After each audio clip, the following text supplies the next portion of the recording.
오늘 말씀을 통해서 우리 그리스도인 가정의 추석, 우리 그리스도인으로서 우리가 어떻게 이 추석 명절을 보내야 되는지에 대해서 함께 말씀을 나눴으면 좋겠습니다. 우리 추석은요, 우리 민족의 3대 명절 중에 하나 아니지 않습니까?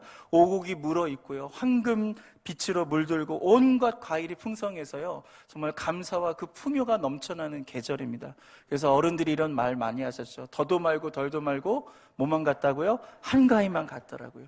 이 한가위의 그 풍성함이 매일매일 일어났으면 좋겠다라는 그런 이야기입니다. 하지만 추석이 되면요, 보면 아픈 사람이 참 많습니다. 먼저는 머리가 아픈 사람이 많습니다. 왜냐면요, 이 영적인 공격이 있기 때문에 그런 겁니다. 어른을 섬기는 것은 좋습니다. 그런데 조상을 신으로 만드는 것이 우상숭배예요. 그러니까 이 전국에서 우상숭배가 진행되다 보니까 영적인 공격이 굉장히 심하기 때문에요, 우리 예수 믿는 저와 여러분들은요, 이런 영적인 공격 때문에 머리가 아픈 사람들이 많습니다. 그래서 이 명절 전에 우리가 기도로 무장해야 될 줄 믿습니다. 또 어디가 아프냐면 배가 많이 아파요. 왜냐하면 너무 많이 먹습니다. 항상 먹어라, 쉬지 말고 먹어라, 범사에 먹어라, 계속 먹어요. 아침 먹고 이제 막 정리한 것 같은데 또 먹어야 되고 또 먹어야 되고, 그래서 명절이 지나면 굉장히 배가 아픈 사람이 많습니다. 또 몸이 아픈 사람이 많습니다. 음식을 장망을 하거나 또 이렇게 장거리 운전을 하다 보면요, 몸이 굉장히 지칠 수밖에 없거든요. 그래서 어떻게 해야 됩니까? 우리가 쉬어주고 또 함께하고 막 주물러주고, 이것이 답이 될 수도 있겠지만 더 진짜 중요한 것은요, 그 고마움을 알아줘야 되는 거예요. 부엌에서 일하시는 분들의 그 고마움과 수고를 알아주셔야 돼요.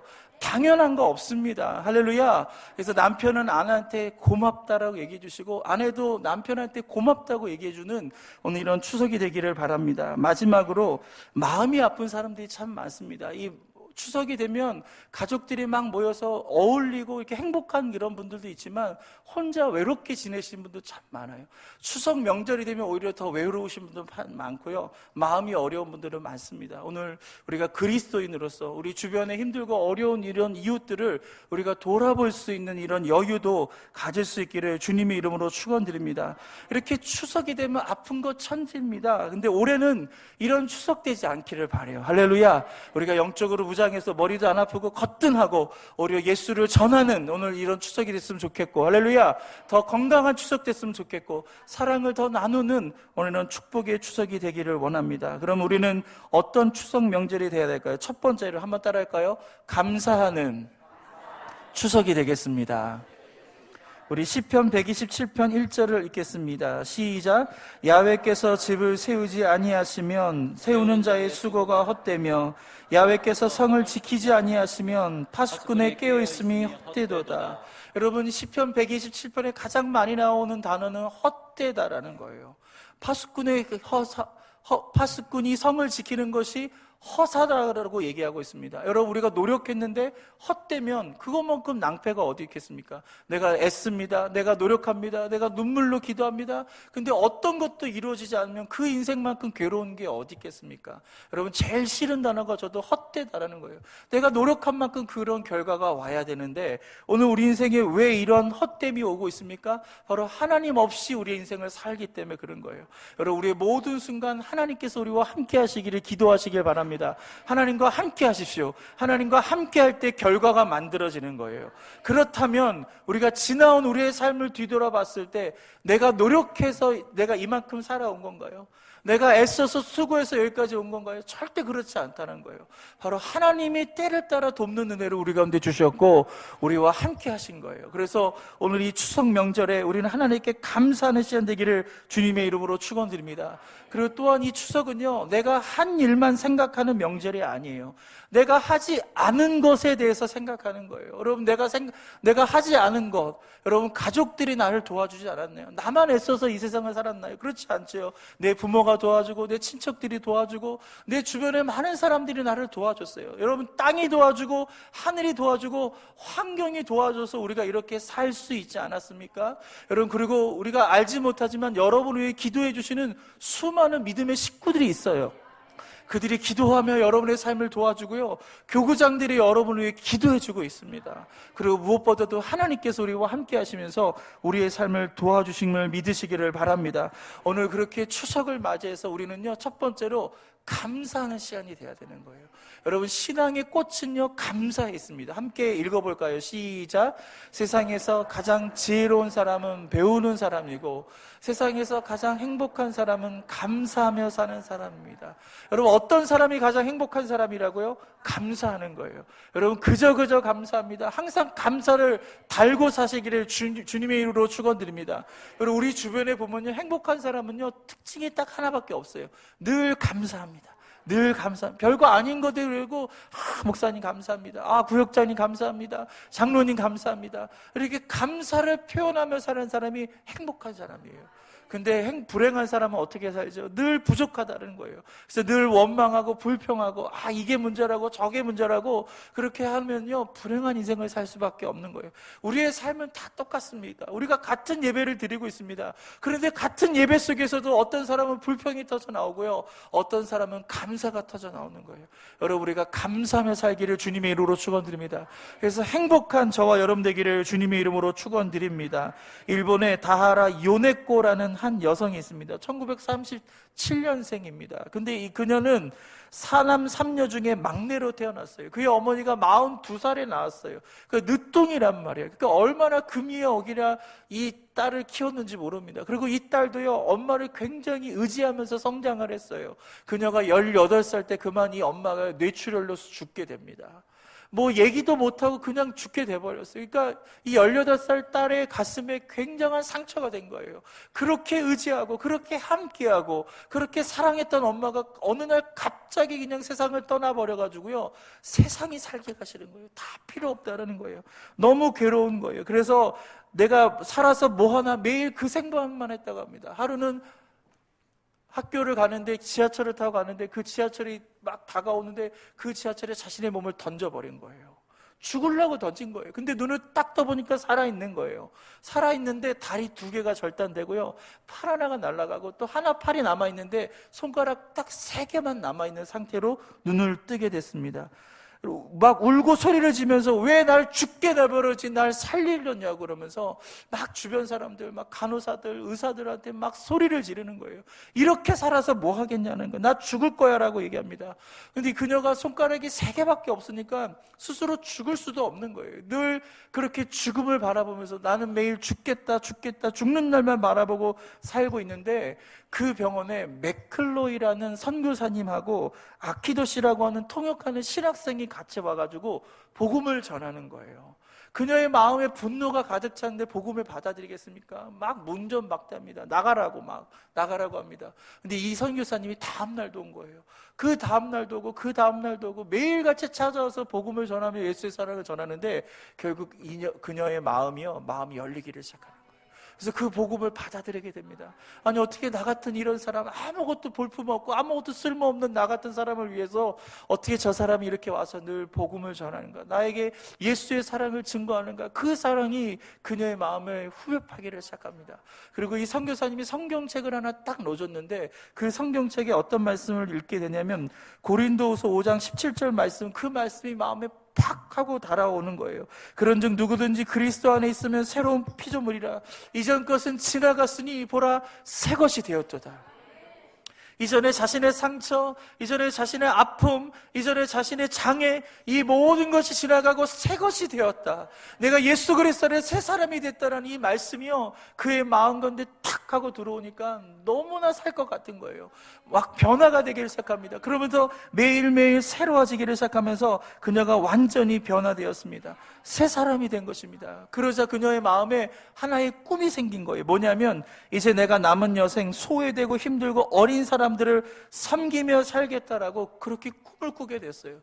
그러던 중 한 남자가 와가지고 청혼을 한 것입니다. 아까 그 선교사님과 함께 왔던 그 통역사였어요. 그 통역사가 나랑 결혼해달라고 청혼하는 거예요. 근데 이 여자는요, 자기를 보니까 2 다리도 없어요. 팔 하나도 없고 손가락 3개밖에 없는데 내가 어떻게 당신의 아내가 될 수 있냐면서 나는 결혼 못한다고, 성한 여자를 만나서 행복하게 살라고 오히려 이 남자한테 거절을 합니다. 그런데 이 남자는요, 포기를 하지 않습니다. 매일매일 찾아와서 청혼합니다. 하나님께서 당신과 함께 한 가정을 이루고 주님의 일을 하라고 나를 보내셨습니다. 저는 당신과 결혼해야 됩니다. 당신을 사랑합니다. 결국 그녀의 마음이요, 그 남자를 받아들이게 되고 결혼을 하게 돼서요, 2딸을 낳게 되었습니다. 그리고 이 목사님과 함께 복음을 증거하며 나가는데요, 여러분, 많은 일본 사람들 굉장히 강팍하단 말이에요. 그런데 다리도 없이 팔 없이 손가락 3개밖에 없는 이 사람이 하나님에 대해서 얘기하고 하나님의 사랑에 대해서 얘기하고 당신을 사랑한다는 얘기를 하니까 눈 녹듯이 그들의 마음이 열리면서 녹아지면서 그 복음을 받아들이고 많은 분들이 예수님을 영접했다고 합니다. 이분이 이런 얘기를 합니다. 하나님, 제게는 손가락이 3개나 있습니다. 이 3개의 손가락으로 주님을 전할 수 있도록 사용해 주셔서 감사합니다. 할렐루야. 여러분, 손가락 들어보세요. 반짝반짝. 여러분, 우린 다 있단 말이에요. 2 다리도 있어서 여기까지 왔어요. 예, 때론 다리가 불편해서 지팡이를 쥐고 올 수 있고 다른 사람이 부축을 하고 올 수 있지만 아직 우리에겐 건강함이 있습니다. 할렐루야. 우리가 있는 것을 가지고 감사할 수 있기를 주님의 이름으로 축원드립니다. 없는 것만 보면 절망스러운 거예요. 없는 것만 보면 비교당하는 거예요. 비교할 수밖에 없어요. 그래서 자기가 자신을 불행하게 만들 수밖에 없는 겁니다. 오늘 이번 추석 없는 거 얘기하지 말고, 할렐루야. 여러분, 친척들 만나고 주변의 사람들 만나면 없는 거 얘기하지 마세요. 아, 너 왜 애도 없냐? 결혼도 하지 않았냐? 뭐 직장도 가지지 않았냐? 넌 대학을 갈 거냐? 그렇게 없는 거, 못하는 거, 그런 거 얘기하면요, 다 깨져버릴 수밖에 없는 거예요. 할렐루야. 있는 것 감사합시다. 아이고, 오늘도 이렇게 만나서 반갑다.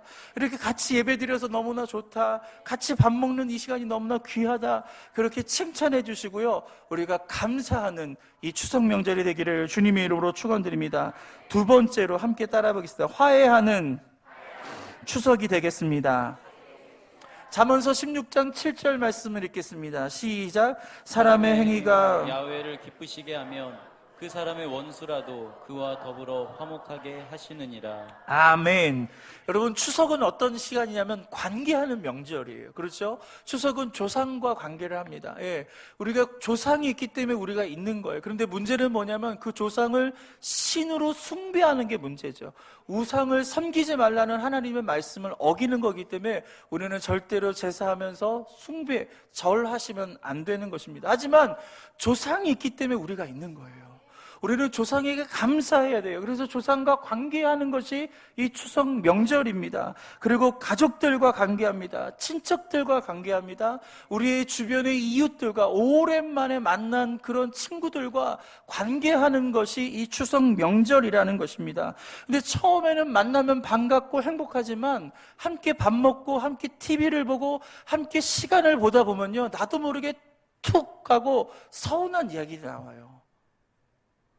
형님 이렇게 얘기하면서 그때 막 그 과거 얘기하면서 나도 모르게 툭 하고 태어나면서 서운한 얘기합니다. 그러면 그 얘기를 들은 당사자는요, 그냥 넘기면 되는데 그것 갖고 그래, 너는 그럼 잘한 게 뭐냐라고 하면서 갑자기 막 이게 막 양산이 이렇게 싸움으로 바뀌면서 그냥 헤어지면서 다시는 만나지 않을 거라면서 이렇게 헤어지는 가정들이요, 종종 있습니다. 여러분, 남 얘기가 아니라 우리 얘기일 수도 있는 것입니다. 여러분, 어떤 분은요, 이번 추석을 두고 보자라고 하는 사람이 있어요. 그래서 두고 봐서 그동안 해결하지 않았던 문제들, 뭐 재산 문제라든지 서운한 문제들 다 풀어보겠다고 하면서요. 그래서 추석 명절 지나면요, 이혼율이 굉장히 높아지는 게 우리나라 현실이라고 합니다. 그렇게 사람들의 마음을 서운하게 하는 것입니다. 여러분, 우리 이 추석에 그렇게 갈등하고 이렇게 싸우고 이런 어려운 가운데 있는 사람들을 우리가 화해시키는 오늘 이 추석이 되기를 주님의 이름으로 축원드립니다. 우리가 어떻게 하면 화해하는 추석이 될 수 있을까요? 가장 먼저 중요하게 여길 것을 한번 따라할까요? 하나님과 나와의 관계입니다. 모든 관계의 뿌리는요, 나와 하나님과의 관계라니까요. 나와 하나님 관계가 좋으면요, 다른 사람과의 관계를 할 때 힘이 생기는 거예요. 누가 한마디 해도요, 하나님과의 관계가 좋은 사람은요, 마음에 힘이 있기 때문에요, 그냥 넘어가요. 근데 하나님과의 관계가 나쁘면요, 누가 한마디 하면 그게 그냥 그렇게 마음을 후벼파게 됩니다. 그래서 누가 한마디 하면 막 10마디 해야 돼요. 그냥 다닥다닥다닥 해야 되고요. 다 모든 것 다 하나하나 꼬치꼬치 따져야 되는 그런 사람이 있습니다. 여러분, 하나님과 관계가 좋아지기를 주님의 이름으로 축원합니다. 우리가 왜 예배를 드리는 거죠? 이 예배를 통해 나와 하나님과의 관계가 회복이 되는 거예요. 그래서 그 관계의 힘을 가지고 이 세상 사람들과 관계하는 거예요. 누구까지도요? 원수까지도. 예수님은 심지어 뭐라고 말하냐면 내 원수까지 사랑하라고 말씀하셔요. 그 원수까지도 관계하고 그 원수까지도 화해할 수 있는 그 힘을 하나님은 우리 가운데 주시는 것입니다. 할렐루야. 오늘 이런 화해가 저와 여러분 가운데 임하기를 주님의 이름으로 축원드립니다. 두 번째로는요, 화해할 수 있는 힘은요, 십자가에 있는 거예요. 우리 고린도전서 1장 18절 말씀 읽겠습니다. 시작. 십자가의 도가 멸망하는 자들에게는 미련한 것이요 구원을 받는 우리에게는 하나님의 능력. 여러분, 십자가는 능력이에요. 할렐루야. 죄로부터 우리를 구원할 능력이 되는 것입니다. 우리의 저주와 죽음과 가난을 해결하셔서 하나님께서 우리를 부욕해 하시고 우리의 저주를 끊어주시고 영원한 생명으로 이끄시는 능력이 되는 것입니다. 그런데 이 십자가의 능력은 이것으로 끝나는 것이 아니라 바로 우리를 화해하게 하는 능력이에요. 이을 수 없는 것을 잊게 하는 능력이 바로 십자가에 있는 거예요. 여러분, 십자가에서 예수님은요, 우리에게 하나님과 우리의 관계를 화목시켜 주셨어요. 하나님은 우리가 죄를 져가지고 하나님과 우리가 이어질 수가 없었어요. 갈등했습니다. 우리가 다퉜단 말이에요. 그런데 예수 그리스도의 그 사랑을 통해서 오늘 그 십자가에서 우리의 사랑을 하나님과 우리를 연결해 주셔서 우리가 하나님의 백성으로 구원받게 된 것입니다. 오늘 이것이 십자가입니다. 십자가는 이을 수 없는 사람을 이어주는 거예요. 여러분, 살아가면서 절대로 이어지지 않는 사람들이 있습니다. 다시는 보지 않을 사람처럼 우리가 그렇게 욕하고 그렇게 막 하고 헤어진 분들도 있습니다. 하지만 십자가의 정신이 있다면 회복될 줄 믿습니다. 여러분, 오늘 그렇게 우리는 십자가의 정신으로 살아야 돼요. 목사는 십자가의 정신으로 목회해야 되는 거예요. 장로님들은 십자가의 정신으로 이 교회를 이끌어가야 될 줄 믿습니다. 우리 안수자님, 십자가의 정신을 회복하십시오. 권사님들, 십자가의 정신을 회복하십시오. 우리 모든 성도님들, 그 십자가의 정신으로 우리가 화해하는 저와 여러분 되기를 주님의 이름으로 축원드립니다. 마지막 세 번째는 바로 우리가 화해하는 이유는요, 하나님께서 이러한 직분을 우리에게 주셨다라는 거예요. 고린도 후서 5장 17절과 18절 말씀을 읽겠습니다. 시작. 그런즉 누구든지 그리스도 안에 있으면 새로운 피조물이라. 이전 것은 지나갔으니 보라 새 것이 되었도다. 모든 것이 하나님께로서 났으며 그가 그리스도로 말미암아 우리를 자기와 화목하게 하시고 또 우리에게 화목하게 하는 직분을 주셨으니. 아멘. 이 말씀을 믿으십니까? 할렐루야. 우리가 예수 그리스도 안에서 우리는 새로운 피조물이 된 것을 믿으시기를 주님의 이름으로 축원드립니다. 여러분, 새로운 피조물이라는 것은 뭐냐면 구원받았다는 거예요. 하나님이 우리를 구원해 주셨다는 겁니다. 오늘 구원받은 저와 여러분에게 하나님께서 어떤 직분을 주셨냐면, 야! 너 이거 화해하는 직분 줄게. 너 이거 감당해야 돼. 여러분, 우리가 구원만 받은 게 아니라 이 직분도 받은 거예요. 할렐루야. 여러분, 교회 안에 여러 직분들이 있습니다. 집사, 그죠? 안수집사, 권사, 우리가 장로라는 직분, 시간이 필요하고 훈련도 받아야 되고 여러 가지 코스도 필요한 거지만, 여러분, 우리가 구원받은 다음에 하나님께서 우리 모든 성도들에게 주신 직분이 뭐라고요? 화목하게 하는 직분. 할렐루야. 따라하겠습니다. 나는 화목하게 하는 직분을 받았습니다. 믿으십니까? 여러분, 저와 여러분에게는 화목하게 하는 직분이 있는 거예요. 그래서 이 직분대로 우리는 살아가야 될 줄 믿습니다. 우리 주변에 갈등하는 사람들이 얼마나 많습니까? 우리 주변에 헤어진 사람들이 얼마나 많습니까? 미워하는 사람들이 얼마나 많습니까? 오늘 그러한 것에 여러분이 어떤 역할을 감당할 수 있는 이번 추석 되기를 주님의 이름으로 축원드립니다. 마지막 세 번째는 나누는 추석 명절이 되기를 주님의 이름으로 축원드립니다.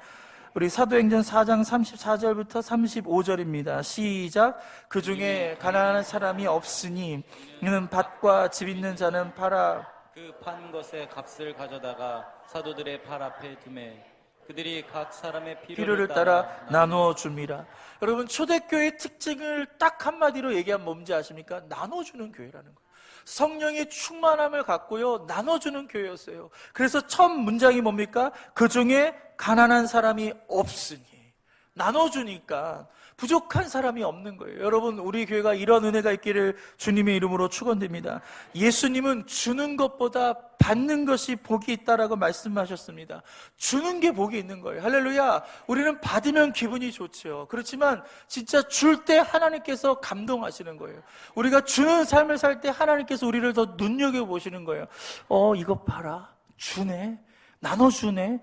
내가 더 많이 줘야지. 여러분, 하나님께서 주는 사람에게 이런 축복을 주신 것을 믿으시길 바랍니다. 한자어로 평화라는 단어를 보면요, 이 단어를 이렇게 풀 수 있습니다. 골고루 나누어서 쌀을 먹는다라는 거예요. 평화가 뭐냐면 나눌 때 만들어지는 거예요.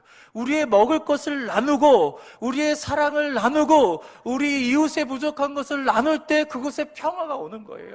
우리 이 민족의 평화가 오는 거예요. 우리 교회의 평화가 오는 것을 믿으시기를 바랍니다. 나눌 때 기쁨이 있고요, 나눌 때 평화가 있고요, 나눌 때 하나님께서 우리를 좋아하실 줄 믿습니다. 여러분, 나누는 삶을 사십시오.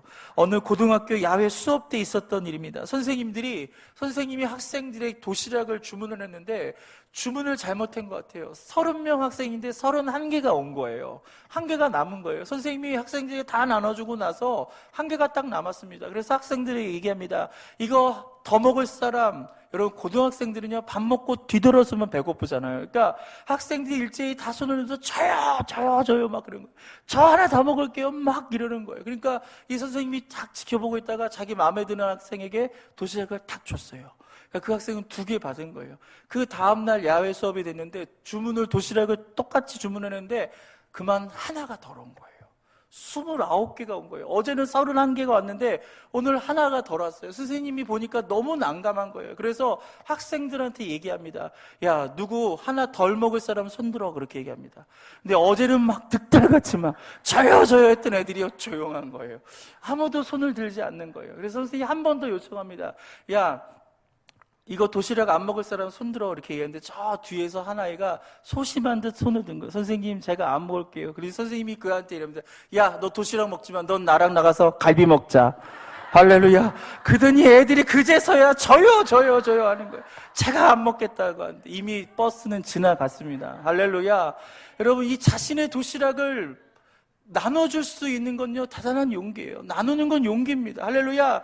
하나님은 나누는 사람에게 더 좋은 것으로 우리의 삶을 축복해 주신 것을 믿으시기를 바랍니다. 지금도 전 세계 행복지수를 하면요, 부탄이란 나라가 항상 상위에 랭크되어 있습니다. 근데 부탄이란 나라는요, 굉장히 경제적으로 어렵습니다. 그리고 중국하고 인도 사이에 있고요, 날씨도 그렇게 좋은 날씨가 아닙니다. 그런데 이 세상에서 가장 아름다운 미소를 갖고 있는 나라가 저 부탄이라는 나라입니다. 왜 우리나라보다 국민소득도 높지 않고 그렇게 잘 살지도 않는 나라인데 어떻게 저 사람들은 행복하다라고 얘기하고 어떻게 저 사람들은 항상 행복지수에서 상위에 랭크할 수 있을까? 여러분, 우리는 세계 경제 대국가 아니겠어요? 얼마나 편리한 게 많아요. 여러분 집에 편리한 물건이 얼마나 많아요. 여러분, 비데도 있고요. 그렇죠? 비데처럼 편리한 게 없어요. 그렇죠? 여러분, 스마트폰 이거 얼마나 편해요. 이거 하나 갖고 있으면 뭐든지 다 할 수 있어요. 은행 안 가도 되고요. 그렇죠? 주문도 할 수 있고요. 모든 걸 다 할 수 있는데 우리의 삶이 이렇게 편리해졌는데 마음은요, 불안해졌어요. 여러분, 우리의 삶에 자동차가 있습니다. 우리를 편리하게 하는 것들이 얼마나 많은지 몰라요. 그런데 우리의 마음은 계속 불편해지고 우리는 불행하다라고 얘기합니다. 왜 도대체 이 부탄 사람들이 이렇게 행복 지수가 높은가 봤더니 이들에겐 깊은 나눔이 있다는 거예요. 서로 챙겨주는 거예요. 얼마 가진 것이 없으니까 자기 거라고 주장하지 않아요. 어떤 것도 내 거라고 주장하지 않고요, 뭐라도 있으면 서로 나눠준다고 합니다. 나누니까 기쁜 거고요, 나누니까 행복한 것입니다. 오늘 우리 교회가 이런 교회가 있길 주님의 이름으로 축원드립니다. 천국이 있고 지옥이 있는데요, 똑같다고 합니다. 천국에도요, 막 진수성찬이 막 이렇게 있고요, 지옥에도 똑같이 진수성찬이 있다는 거예요. 똑같은 거예요. 그런데 둘 다 어떻게 돼 있냐면 사람들이 다 팔기부스를 하고 있는 거예요. 팔기부스를 하고 있어요. 근데 지옥에서는요, 진수성찬이 있어도 먹으려도 못 먹어요. 왜? 기부스를 하고 있으니까 어떻게 먹어요? 근데 천국에서는요, 내가 음식을 갖고 서로 떠먹여 주는 거예요. 서로 나눠주는 거예요. 그러니까 이 천국에 있는 사람들은 맛있게 먹고요, 지옥에 있는 사람은요, 하나도 먹지 못하는 거예요. 나 혼자 먹으려고 하니까 크게 먹여지지가 않는 거죠. 여러분, 나눌 때 하나님이 역사하실 줄 믿습니다. 여러분, 어렸을 때 한 번쯤 다 읽어볼 작은 아씨들이라는 이런 명작이 있습니다. 이 글에 이런 글이 나오는데, 평상시 먹을 거 제대로 못 먹는데요, 이 가족은요 크리스마스가 되면요 정말 그 전에 먹지 못한 아주 맛있는 음식을 요리를 해가지고 먹는 그런 풍습이 있는 집안이었어요. 그런데 이 올해 크리스마스만큼은 엄마가 이 세 딸에게 얘기하는 겁니다. 우리 주변에 어려운 이웃들이 있는데 우리가 그 먹을 것을 좀 나눠주고 하자고 합니다. 그래서 아침 일찍 일어나서 음식을 만들어서 장만을 해가지고 그것을 이웃들에게 나눠줬다라고 합니다. 그러면서 이 책에 이렇게 써 있습니다. 비록 아무것도 먹지 못했지만 내 자매에게는 아주 행복한 아침이었습니다. 크리스마스 날 아침에 자기들의 음식을 가엾은 이웃에게 주고 마른 땅과 우유만으로 만족해야 했지만, 그날 아침 이 자매들보다 더 기분 좋은 사람들은 그 도시 전체에서 아무도 없었을 것입니다. 여러분, 먹어야 기분 좋은 게 아니에요. 나눌 때 진짜 기분이 좋은 거예요. 행복한 거예요. 할렐루야. 오늘 이번 추석은요 정말 나누는 추석 되길 바랍니다. 우리 식구들만 나누는 것이 아니라 우리 주변의 어려운 이웃들에게도요 여러분의 것을 좀 나눠줄 수 있는, 불쌍한 이웃들에게 나눌 수 있는 이 축복이 되기를 주님의 이름으로 축원드립니다. 여러분, 오병이의 기적이 어떻게 이루어졌죠? 한 아이가 자기가 먹을 도시락, 그 도시락을 안드레에게 준 거예요. 그리고 안드레는 예수님께 주면서 예수님께서 축사하셨을 때 거기 있는 수많은 사람들이 먹고 배불렀습니다. 여러분, 기적의 현장에는요 항상 두 가지 반응이 있습니다. 첫 번째는요 놀람이에요. 있을 수 없는 일이 벌어졌으니까 눈이 동그래지면서 놀라게 되죠. 또 하나는 기쁨이에요. 기적의 현장에는요 진짜 기쁨이 넘쳐요. 여러분, 오병이의 현장에 여러분이 있었다고 생각해 보십시오. 얼마나 기쁠까요? 그런데 그 중에 가장 기쁜 사람은요 아마도 이 어린아이였을 거예요. 자기의 것을 드렸기 때문에 자기가 가장 기쁘고 행복하지 않았을까 생각합니다. 여러분, 나누며 살 수 있기를 주님의 이름으로 축원드립니다. 나눌 때 하나님이 역사하시는 거예요. 나눌 때 모든 게 해결되는 것입니다. 한 변호사님이 칼럼을 썼는데 너무 제 마음에 와닿은 것입니다. 이분이 뭐라고 썼냐면, 나눔과 나님은 비록 글자 한 획의 차이밖에 없지만 그 품은 뜻은 대양의 양끝만큼이나 멀다라고 얘기하는 거예요. 여러분 보시면 나눔하고 나눔이 거의 똑같아요. 딱 하나 차이입니다. 이 나눔에서 이거 하나, 획 하나 딱 그어리면 나눔이 되고 있는 거예요. 여러분, 저와 여러분 어떻게 살고 있습니까? 나누며 살고 있습니까? 아니면 갈라놓으면서 살고 있습니까? 우리 교회는 나눔의 교회입니까? 나눔의 교회입니까? 우리 성도들은 나눔의 성도들입니까? 아니면 나눔의 성도들입니까? 오늘 이번 추석을 통해서 우리가 서로 갈라진 것을 서로 화해해서요, 우리가 서로 나눠주고 우리가 사랑하고 우리가 감사하는 이번 추석 명절 되기를 주님의 이름으로 축원드립니다.